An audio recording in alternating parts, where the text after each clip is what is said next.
Hey dandies, it's me, Rob the Dandy Gamer, and it's great to see you this morning, afternoon, or evening, depending where in the world you are. Now, have you ever played a game that feels like a Saturday morning cartoon had a passport and maybe too much caffeine? Well, that's Puss in Boots, Pharaoh's great adventure for the Nintendo Entertainment System. A game where a cat jumps, shoots, sails, and balloons his way around the globe. Let's unpack this pixel-packed fever dream together in this week's Retro Reminiscence.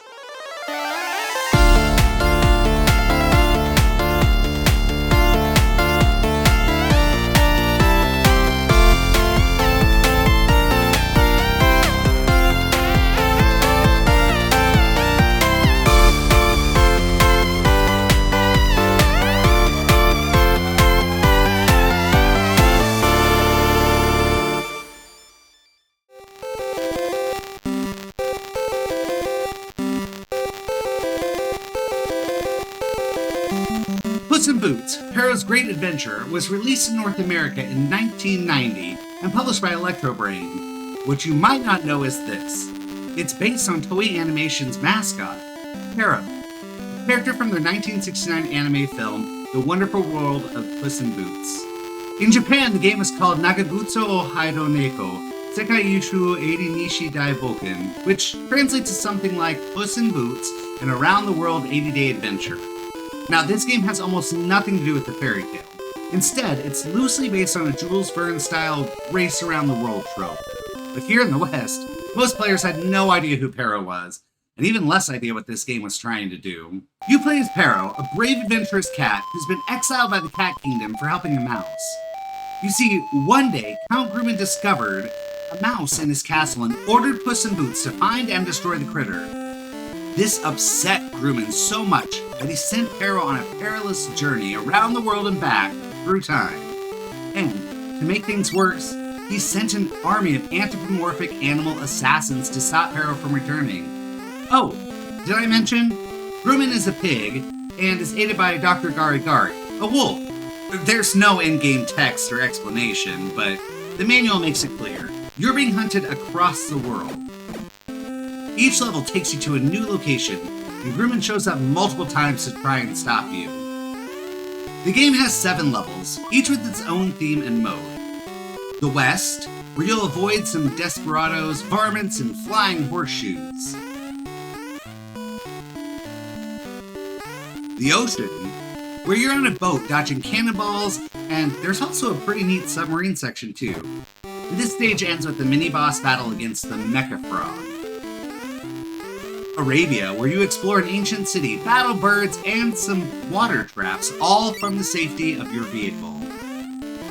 Space Wars, where you take to the skies in an airplane, battling flying bats, lightning bolts, and a UFO. Now, this was by far the toughest level for me, as this auto-scroller throws so many things at you while moving at a quick pace. London is full of classic UK scenery, platforming, and guards, until it takes a weird dive into a mechanical section that feels more like Mega Man, with relatively tight platforming and unfair enemy placement. This stage also ends with a mini-boss battle against the Giant Demon. Now, what this battle has to do with London, I haven't a clue, but if you get the reference, please let me know in the comments. Liberty returns us to the unfriendly skies as Pharaoh mounts a hot air balloon, more lightning bolts, and more flying enemies. New York is the final level, and much like London, it goes off the rails from what the rest of the game has presented. Now, you're in an industrial maze. More Mega Man-style platforming, coupled with doors that will send you back to different parts of the level, or back to the beginning of the level in a frustrating twist of trial and error. After navigating the maze, you'll encounter one more mini-boss, the slithering giant snake. And finally, we meet the final boss of the game, which is actually 2 bosses. That's right, you end this game fighting Dr. Gari Gari and Count Grumman in a battle of the ages. And boy, is this a battle, as the difficulty really ramps up on this final battle. It's a world tour in 20 minutes, and every stop wants to murder you. Each stage is short. Most can be beaten in 3 to 4 minutes, even on your first playthrough. And there's no backtracking or alternate routes. However, I felt like that final battle took a combination of luck and skill as they constantly pelt you with blasts from their guns. I replayed this level about 15 times before I was finally able to get a good pattern of enemy attacks that would allow me to return fire without being obliterated. Now, how does this game control? Well, when you're on foot, the D-pad will allow you to move left, right, and can also be used for crouching. In aerial or underwater stages, the up and down button will also let you move in those directions. The A button will also allow you to jump, and the B button shoots projectiles of different types depending on the stage. You can also switch between weapons such as a gun, bomb, or a boomerang. Health is shown as a bar, and you can usually take about 3 to 4 hits before dying. Fortunately, this game does have a continue option that is incredibly generous from my experience. It definitely received a lot of use in the final battle. Enemies vary by level, and there are about 20 different kinds across the levels. These range from objects such as horseshoes and barrels, to creatures such as bats and jellyfish, and to elementals such as lightning bolts and shooting stars. It's a wide range of enemies, yet you'll often encounter the same enemies across different levels. Combat's pretty simple. Dodge the pattern, spam the B button, wash, rinse, repeat. Puss in Boots: Hero's Great Adventure didn't make waves when it dropped.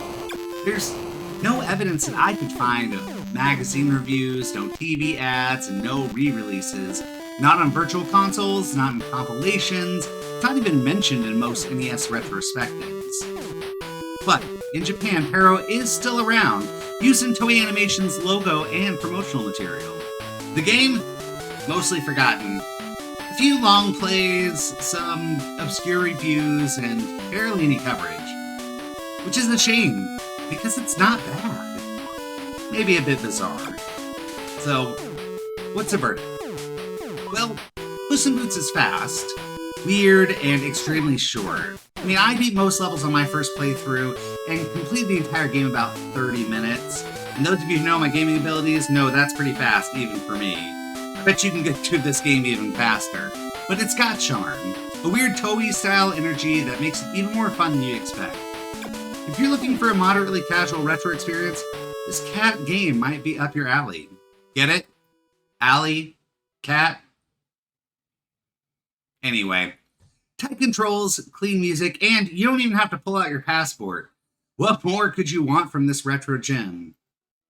Well, I really hope you enjoyed this episode of Retro Reminiscence. If you enjoyed this video, be sure to click that like button. It's a free way to help support the channel. And if you want to know more about retro, Super Mario World, Kaizo, horror, or anything else that tickles our fancy, be sure to click that subscribe button to get notified when new content drops. Well, thanks for stopping by, and until I see you again, remember, stay dandy. Bye, everyone.